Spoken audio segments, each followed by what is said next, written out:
어제 아시안 게임이 폐막을 해서 폐막식 하는 장면을 저녁에 잠시 지켜봤는데, 아시아 올림픽 평의회 의장으로 있는 알사드라고 하는 의장께서 마지막 표의 마지막에 아시아를 향한 사랑의 메시지를 보내는데 손을 들어서 I love 아시아 이렇게 하더라고요. 참 인상적이었습니다. 우리 늘 예배의 말씀을 나누면서 인사하는데 오늘은 손 잡지 마시고 옆에 계신 분에게 사랑합니다, 사랑을 한 번씩 쏘시도록 그렇게 하겠습니다. 옆에 분과 인사 한번 하겠습니다. 작은 손가락으로 하셔도 좋고 크게 하셔도 좋고, 사랑합니다. 우리 한번 인사 한번 나누겠습니다. 많이들 쑥스러우시죠? 제가 쑥스러우실 줄 알지만 사랑의 표현은 연습이 있어야 됩니다. 어느 날 갑자기 표현이 잘 되는 게 아니거든요. 그러니까 저희가 이렇게 하시거나 이렇게 하시거나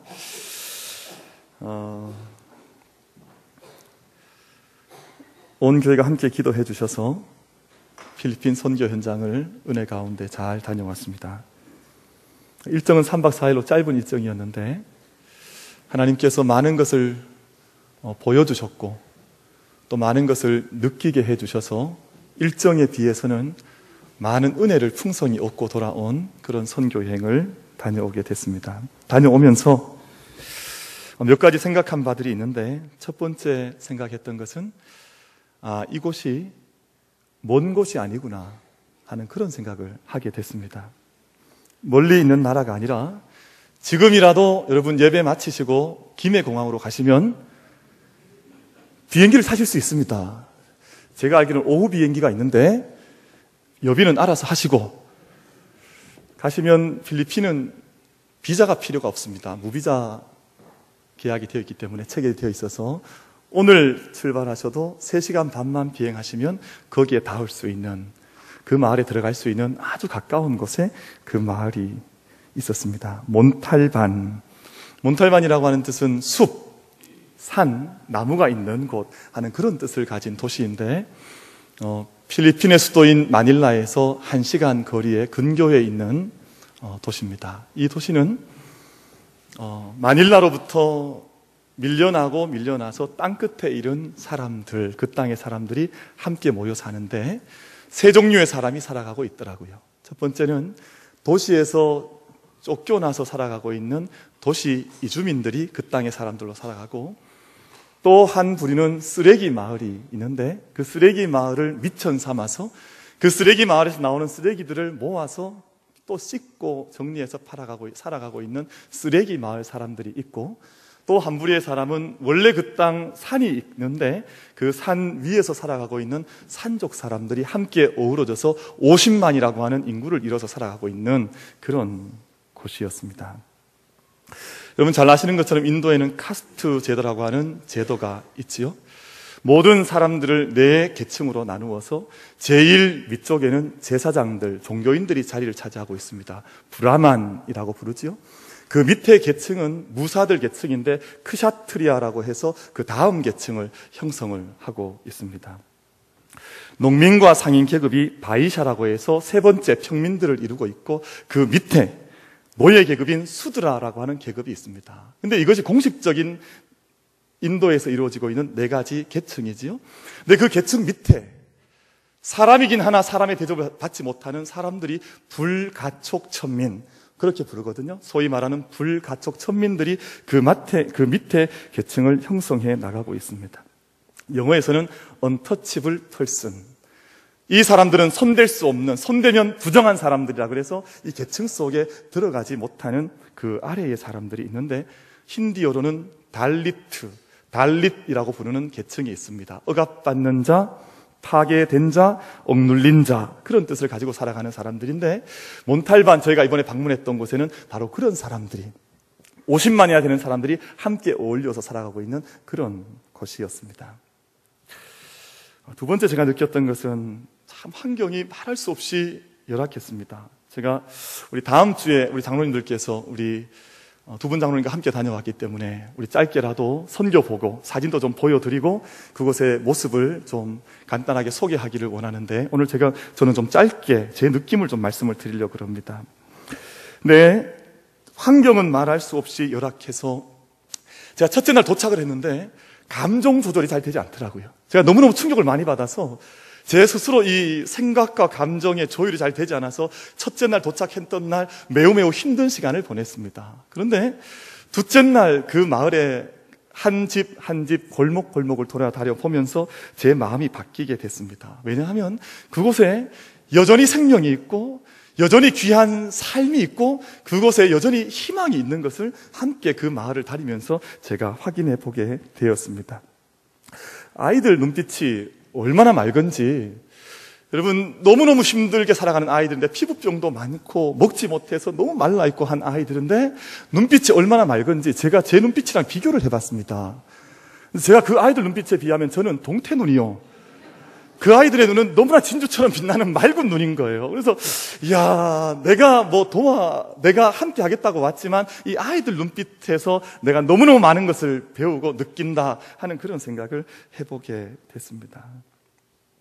우리 장로님들께서 그 여러 사람의 협력을 얻어서 그 마카로니라고 하는 죽을 끓였습니다. 아이들 좋아하는 죽을 끓여서 망고 트리하우스라고 하는 한국교회가 지어준 자그마한 원두막 같은 곳에서 아이들에게 죽을 나눠주셨는데, 아이들이 많이 먹지 못하고 힘들어서 사실은 어려운 아이들입니다. 그런데 그 죽을 나눠줬더니 아이들이 그 죽을 들고 그 자리에서 먹는 것이 아니라 각자 집으로 가지고 가는 겁니다.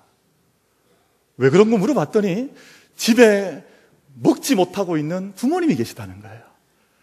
집에 굶고 있는 동생들이 있는데 그 받은 마카로니 죽을 집으로 가지고 가서 함께 나누기 위해서 아이들이 그 자리에서 먹지 않고 그 죽을 가지고 들어가는 겁니다.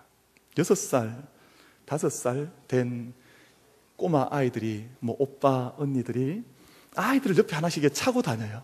죽을 장로님들이 이렇게 나눠주셨더니 그 죽을 자기 입으로 먼저 가져가는 것이 아니라 자기 동생들을 먹이는 겁니다.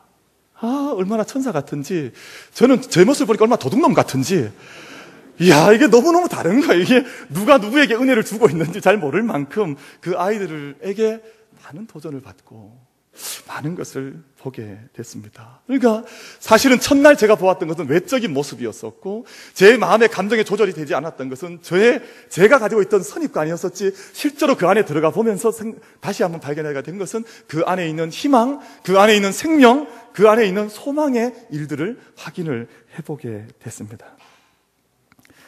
그리고 또 재미있는 모습을 하나 보고 돌아왔는데요. 여러분 기억하실지 모르겠습니다만 작년 12월 달쯤에 저희 교회가 함께 헌금을 해서 그곳에 송금을 해서 랜턴 10개와 새끼 돼지 10마리 사줬던 적이 있습니다. 기억하십니까? 기억하시는 분도 계시고 한데, 근데 이번에 갔는데 그때 사서 보내드렸던 그 돼지가 커버린 겁니다. 그래서 산적마을에 그 돼지를 분양받았던 가정들을 방문해 봤는데 그 돼지가 새끼를 낳아가지고 8마리씩 새끼를 젖을 먹이고 있는 그 모습을 보게 됐습니다. 새끼 돼지가 이뻤을까요? 안 이뻤을까요? 무진장 이뻤습니다. 꼬물꼬물거리는 것들이 이렇게 다니는데 참 귀하다 하는 생각을 해보게 됐습니다. 선교사님이 그 돼지를 분양할 때 산족분들과 함께 서약서를 썼습니다. 어떤 서약서를 썼는가 하니, 이 나눠준 돼지는 절대 잡아먹으면 안 됩니다. 간혹 잡아먹는 경우도 있는가 봐요. 그러니까 잡아먹으면 안 됩니다. 그리고 이 돼지를 절대 함부로 내다 팔지 않겠습니다. 왜냐하면 이게 시드머니처럼 종잣돈 역할, 종자씨처럼 그렇게 역할을 해야 되는 거거든요. 옛날에 저희들 가난할 때 아무리 배가 고프고 어려워도 첨하게 걸어두었던 씨앗들 팔아 넘기지 않지 않습니까? 아무리 배가 고파도 남겨두었던 것처럼 이 돼지는 그렇게 역할을 해야 되기 때문에 절대 팔거나 잡아먹으면 안 됩니다. 그리고 또 한 가지 약속을 받은 것이 새끼를 낳게 되면 꼭 암돼지 한 마리를 돌려줘야 됩니다. 선교사님에게. 그럼 그 암돼지를 다시 분양하도록 하겠습니다. 그래서 형식적이지만 거기 함께 사인해서 그 돼지를 키우고 있는 장면을, 지난 12월에 우리 성도님들께서 함께 헌금하셨던 그 금액이 그곳에서 기대하지도 못해서, 저는 그 돼지를 보리라고 생각하지 못한 채 사실은 새카맣게 잊고 그 땅에 갔는데 그런 모습을 돌아보고 오게 됐습니다. 저는 그 모습들을 보면서 왜 하나님께서 나라와 민족의 경계를 넘어서 복음을 전하게 하시는지. 여러분, 필리핀이라고 하는 땅은 물론 우리가 볼 때는 가난한 땅인 것처럼 보이지만 사실은 그 땅에 어마어마한 부자들이 있습니다. 60년대 70년대 초반까지만 해도 우리나라보다 더 잘 살던 나라거든요. 근데 지금도 그 가운데에는 우리보다 훨씬 더 부자인 사람들이 있지만 왜 하나님께서 나라와 민족의 경계를 넘어가게 하셔서 우리를 그 땅을 밟게 하셔서 왜 그들을 만나게 하셨는지 그 의미들을 그 땅을 밟으면서 새롭게 느끼고 돌아오는 기회가 됐습니다. 오늘 본문 말씀 사도행전 10장 말씀에는 경계를 넘어가는 복음의 사건이 기록이 되어져 있습니다. 지금까지는 예루살렘과 유대 땅에 복음이 전파되어져 갔었고 그 안을 맴돌던 복음의 씨앗과 복음의 빛이 이제는 유대와 예루살렘이라고 하는 그 한 개의 경계를 넘어가서 이방 땅으로 들어가게 되는데 그 첫 사람, 첫 씨앗으로 소개되는 고넬료라고 하는 사람을 오늘 본문에서 우리에게 소개해주고 계시고 그리고 그 고넬료를 베드로가 가서 만나게 되면서 한 경계를 넘어가서 이민족의 경계를 넘고 국가의 경계를 넘어서 복음과 생명이 전파되어져 가는 역사를 오늘 본문에서 하나님께서 우리에게 말씀해 주시고 있습니다. 가이사랴에 고넬료라고 하는 로마군 백부장이 있었는데 백부장은 오늘 우리들 말로 하면 중대장 혹은 약 대위 정도의 계급을 가진 장교라고 생각하시면 될 것 같습니다. 10장 2절 말씀 저희가 오늘 읽지 않았던 말씀입니다만 그 말씀을 보면 고넬료에 대해서 소개를 해주고 계신데 그는 경건한 사람이었고 하나님을 경외하며 가난한 사람들을 구제하고 늘 하나님께 기도하던 사람이었다. 그렇게 고넬료를 소개하고 있습니다. 고넬료는 아마도 종교심이 매우 깊은 사람이었을 것입니다. 그리고 비록 로마의 장군으로 장교로 살아가고 있었지만 그가 발딛고 살아가고 있던 가이사랴라고 하는 곳에 와서 부딪혀 보았던 유대교에 관심을 갖게 되고 회당의 모임에 참여하게 되고 비록 할례는 받지 않고 여전히 이방인이었으나 그 땅에 있던 믿음, 하나님을 동경했던 사람이 바로 고넬료였던 것 같습니다. 그럼에도 불구하고 고넬료는 여전히 이방인이요 외국인이요 이스라엘과 맺은 하나님의 언약으로부터는 경계 너머에 있는 담 밖의 사람이었습니다. 고넬료는 시간을 정해서 기도하는 사람이었는데 하루는 제9시 기도 시간에 오늘 저희들 시간으로 바꿔서 말씀드리면 오후 3시 정한 기도 시간에 천사로부터 음성을 듣게 됩니다. 내 기도가 내 구제가 하나님 앞에 상달하여 기억하신 바가 되었다. 너의 사랑하는 모든 그 기도, 너의 베풀어가는 모든 구제가 하나님 앞에 보인 바, 하나님 앞에 들린 바, 상달된 바가 되었다. 그 말씀을 천사가 들려주고 난 이후에 저기 멀리 욥바라고 하는 곳에 가면 무두장이 시몬의 집에 머물고 있는 시몬이라고 하는 사람을 만나게 될 텐데 그 사람을 청해서 너의 집으로 데리고 오라고 하는 천사의 음성을 고넬료가 듣게 됩니다. 고넬료는 자기가 감동받은 들은 이 명령을 따라서 하인 2사람과 군사 1사람을 속히 보내어서 베드로를 자신의 집으로 청하게 됩니다. 가이사랴와 욥바까지는 거리가 약 51km 정도 가깝지 않은 그런 거리였는데 아마 사람들이 고넬료의 명령을 듣고 속히 출발했으나 그 다음 날 정오쯤이 되어서야 욥바 성에 도달을 하게 된 것 같습니다. 그런데 그 시간 사람들이 도착할 시간쯤인 제6시 12시 정오쯤에 베드로는 무두장이 시몬의 집에서 정오의 기도를 하나님께 드리고 있었습니다. 시간을 정해서 기도했다 그랬잖아요. 오후 3시 또 정오 때를 따라 기도하던 고넬료와 베드로의 모습을 오늘 본문에서 말씀을 하는데 베드로는 무두장이 시몬의 집 지붕에 올라가서 기도를 하고 있었습니다. 때가 정오였었기 때문에 아마 배가 고팠던 것 같습니다. 저희는 기도 가운데 배가 고프면 어떻게 하십니까? 모든 기도를 내려놓으시고 먼저 속히 식당으로 달려가셔서 배를 채우신 후에 기도하시지 않습니까? 근데 베드로는 좀 반대였던 것 같아요. 지금 배가 고프지만 본문은 그렇게 기록을 합니다. 시장했지만 다시금 그 기도에 집중한 후에 내려가겠노라 그렇게 다짐을 했던 것 같습니다. 근데 배고파 기도하려고 하는데 환상이 보여지는데 하늘로부터 한 그릇, 한 보자기가 내려오는 환상을 보게 됩니다.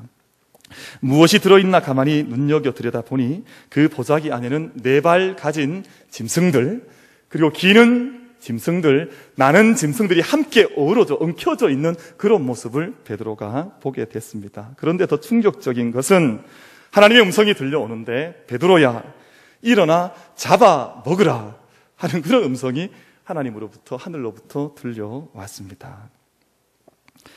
만약 이 음성을 들었던 베드로가 저와 여러분처럼 한국 사람이었다면 아마 베드로는 그날 수지를 맞은 거지요.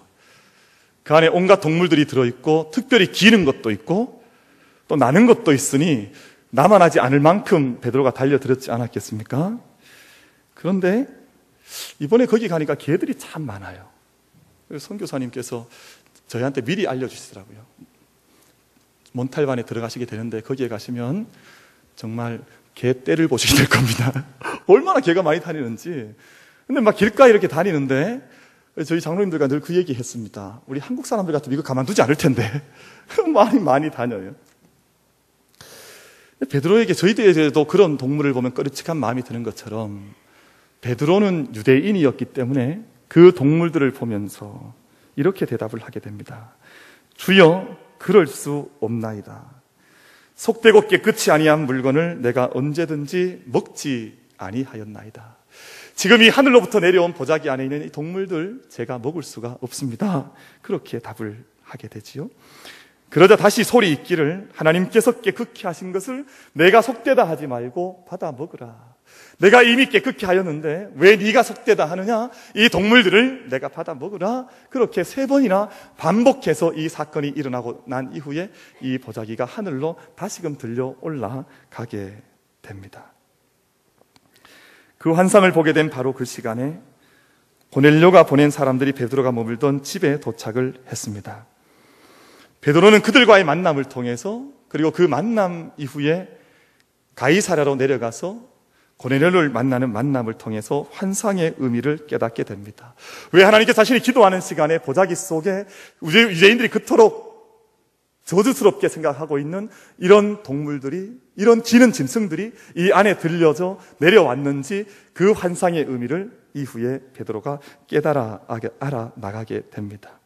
그 환상은 이방인인 고넬료와 그 가족에게 나아가서 복음 전하기를 원하시는 하나님의 마음이 담겨져 있는 환상이었었고, 이방인의 문을 열어나가길 원하는, 경계를 넘어서 이방인에게까지 걸어가기를 원하시는 하나님의 마음이 담겨져 있는 아주 초유의 사건의 환상이었던 것을 사도 베드로가 깨달아 알게 됩니다. 여러분, 베드로 당시만 해도 유대인들과 이방인들이 함께 만나는 것도 금지되어 있었고, 함께 유숙하는 것도 금지되어 있었고, 함께 먹고 마시는 것도 금지가 되어 있었는데, 사도 베드로가 가이사라로 내려간 이후에 고넬료의 집에 들어가 그와 함께 유숙하게 되고 그와 함께 먹고 마시게 되고 그와 함께 지내는 장면이, 교제하는 장면이 사도행전 10장 속에 기록이 되어져 있습니다.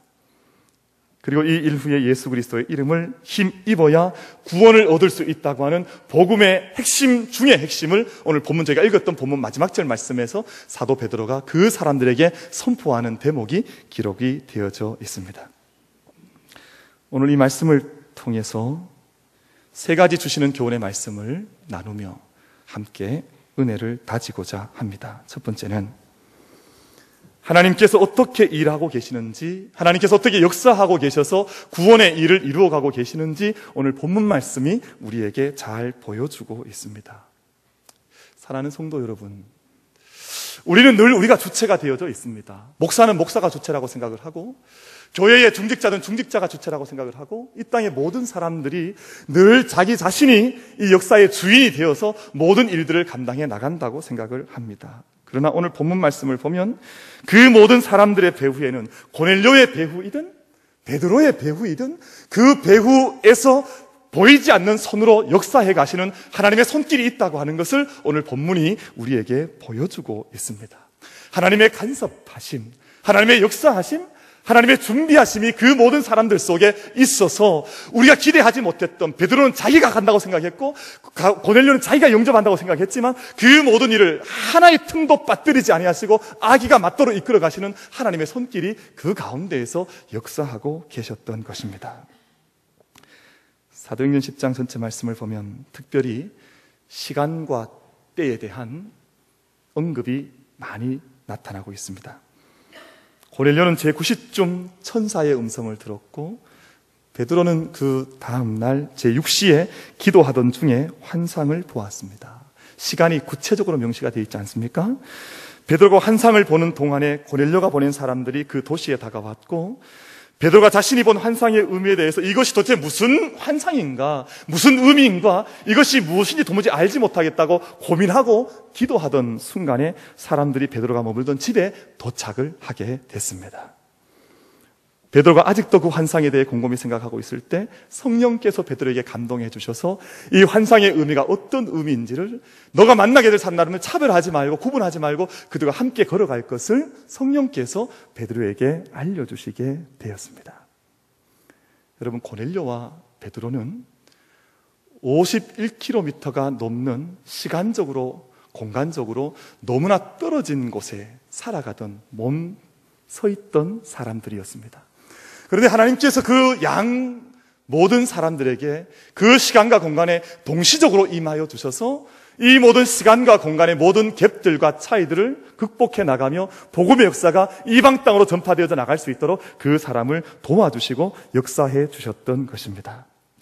사람들은 시공간의 제약을 받는 3차원적 삶을 살기 때문에 이 세상에서 일어나는 신비한 일들을 잘 이해하지를 못합니다. 세상 사람들이 이해할 수 없는 일들을 경험할 때마다 이것은 우연이 아닌가, 이것은 어쩌다 일어난 일이 아닌가, 그렇게 생각하는 경우들이 많습니다. 그러나 여러분, 믿음이 무엇입니까? 우리가 믿음으로 산다고 하는 것은 무엇입니까? 하나님의 충만하신 가능성과 하나님의 숨겨져 있는 손길 안에서 이루어지는 역사를 기대하고 바라보면서 내 눈으로 모든 것을 판단하는 것이 아니라 보이지 않는 곳에서 저 수십 킬로미터 떨어져 있는 곳에서도 지금도 신실하게 일해 나가시는, 실수하지 않으시는 하나님의 손길과 그 역사를 믿으면서 나가는 것이 우리가 세운받은 믿음의 도인 줄 믿습니다. 여러분, 전도서 3장 1절 말씀에서 범사의 기한이 있고 천하 만사가 다 때가 있다 그랬습니다.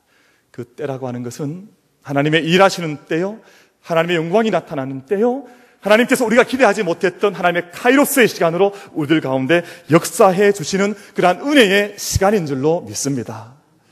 여러분, 저는 12월 달에 우리가 함께 드렸던 그 소액의 헌금이 그 땅 사람들, 물론 저희가 보기엔 너무나 초라하고 여전히 많은 문제들이 있지만 그 땅에 생명의 씨앗으로 쓰임 받으리라고는 생각을 하지 못했습니다. 그런데 수개월의 시간이 흘러간 이후에 그 땅에서 다시금 자라나고 있는 생명의 가능성들과 하나님의 열매들을 보고 돌아오게 되었습니다.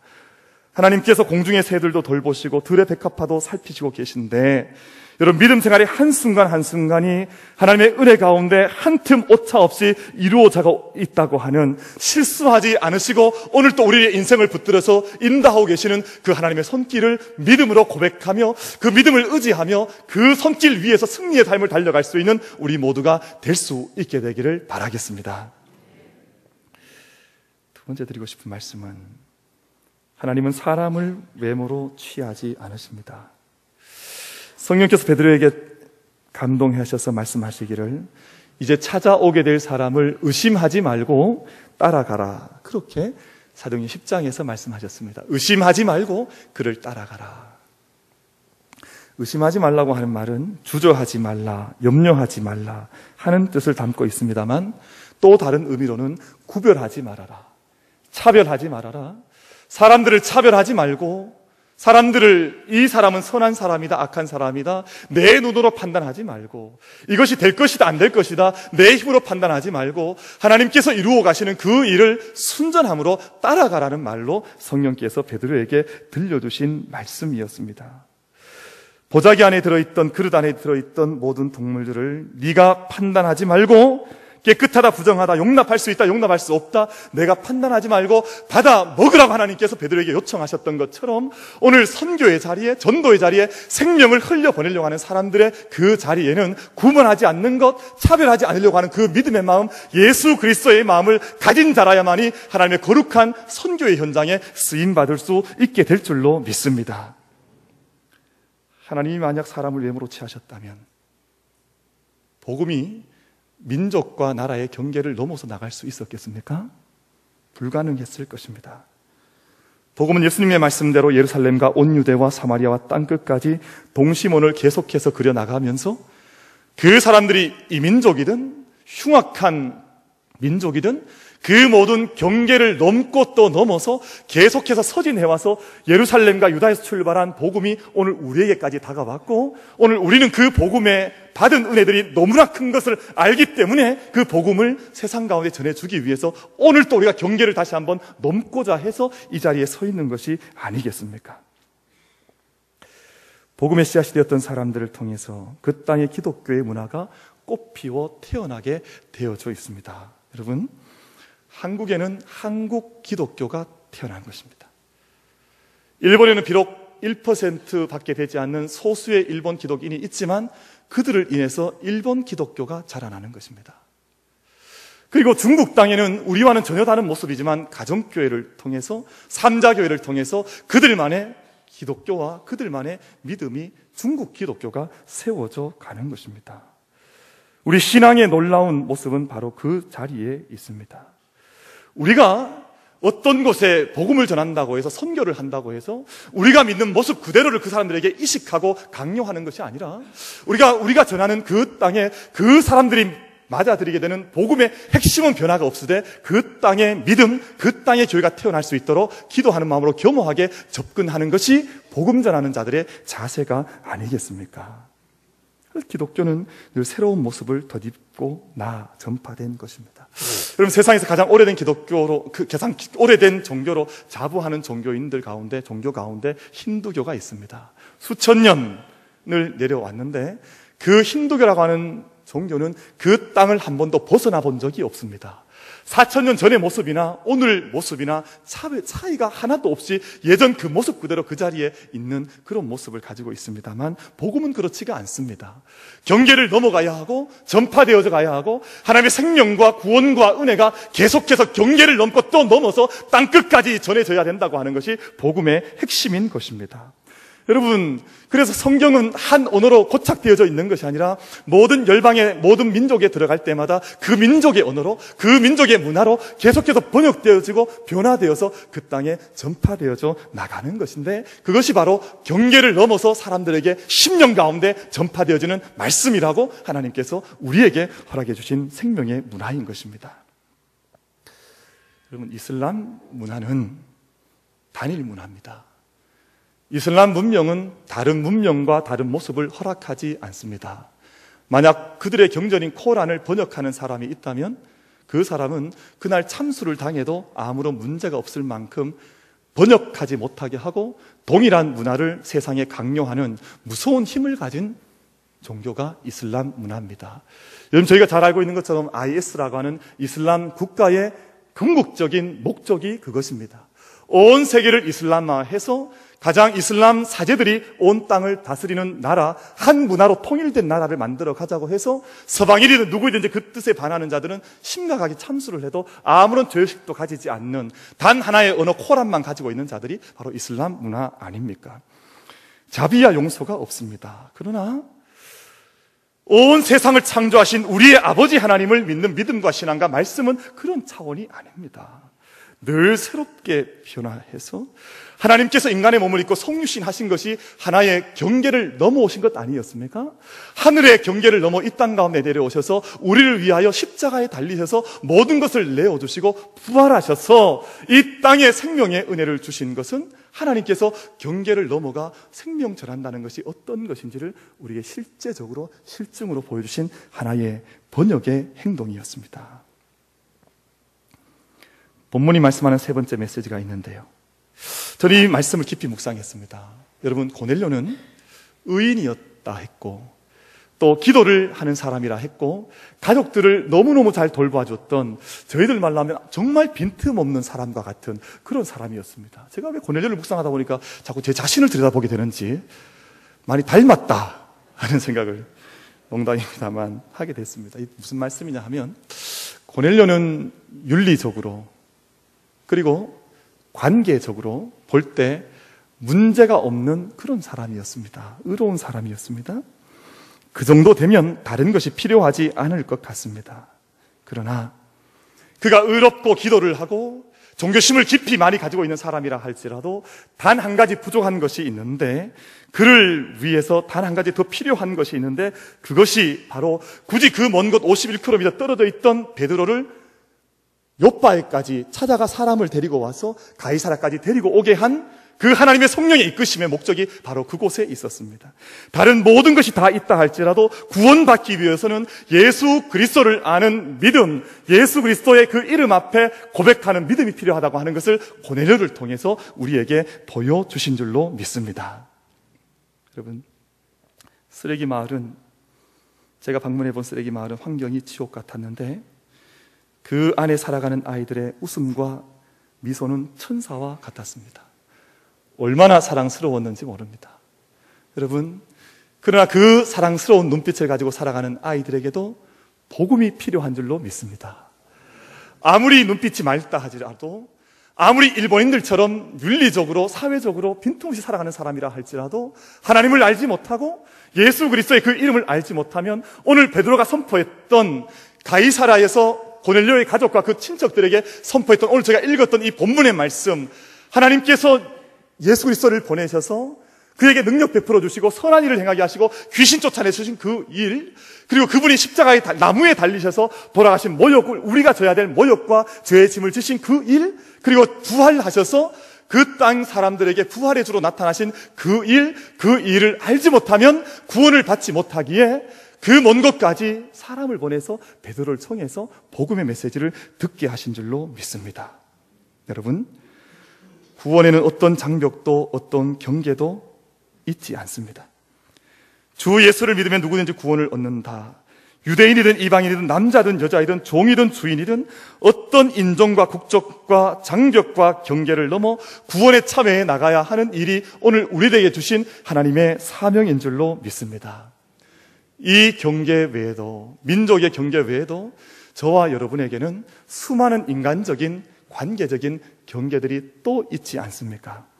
세상의 모든 경계를 넘어서 복음의 역사가 이루어져 나가는 것처럼 오늘 저와 여러분 앞에 놓인 어떤 인생의 경계라 할지라도 그 경계가 물질의 경계이든 관계의 경계이든 우리 앞에 어떤 곤란한 일이 있다 할지라도 이 하늘과 땅의 경계를 넘어 이 땅 가운데 오셔서 우리에게 구원 주신 예수 그리스도의 능력을 덧입어 이 세상을 경계를 넘어 승리하는 믿음의 삶을 경주해 나갈 수 있는 모든 성도님들 될 수 있게 되기를 주님의 이름으로 축원을 드리겠습니다.